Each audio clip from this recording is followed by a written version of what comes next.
ҳодисаи роҳу нақлиётӣ бо иштироки ноболиғон аз дардноктарин ҳодисаҳоест, ки ҳамасола ҳаёти ширини кӯдаконро талх сохта, дар баъзан маврид ба марги онҳо меанҷомад.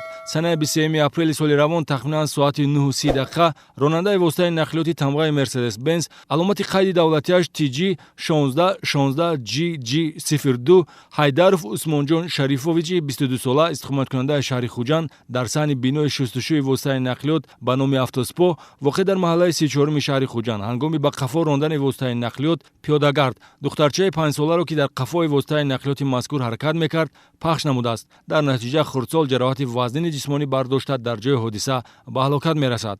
ҳодисаам пеши мойка ондам мошинки мошина аз мойка баровардостагӣ будам. қафомо нигоҳ кардам, шикаст набуд. Камакак ҳай кунам, моишко дорид гуфтам, дошта аз га пеш ба ҳай кардам. Ямали фронда бинам бачича агҷо пайдо шуд накин.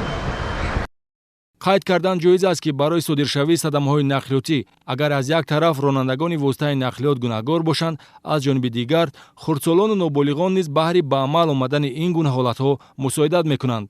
ҷанбаи дигари садама бо иштироки ноболиғон мусоидаткунандаро бозрасии давлатии автомобилӣ ба беаҳамиятии калонсолон, аз ҷумла падару модарон нисбат медиҳад, ки ба гашту гузори фарзандони хурдсол дар ҷодаҳои нақлиётгард муносибати бепарвоёна доранд. Ба иттилои бозрасии давлатии автомобилӣ давоми 3 моҳу 25 рӯзи сипаригаштаи соли 2020 дар роҳҳои нақлиётгарди вилояти Суғд 21 адад садамаҳои роҳу нақлиётӣ бо иштироки кӯдакону наврасон ба қайд гирифта шудааст, ки бар асари он 9 нафар ҳалок гашта, 13 тани дигар ҷароҳатҳои гуногуни ҷисмонӣ бардоштанд.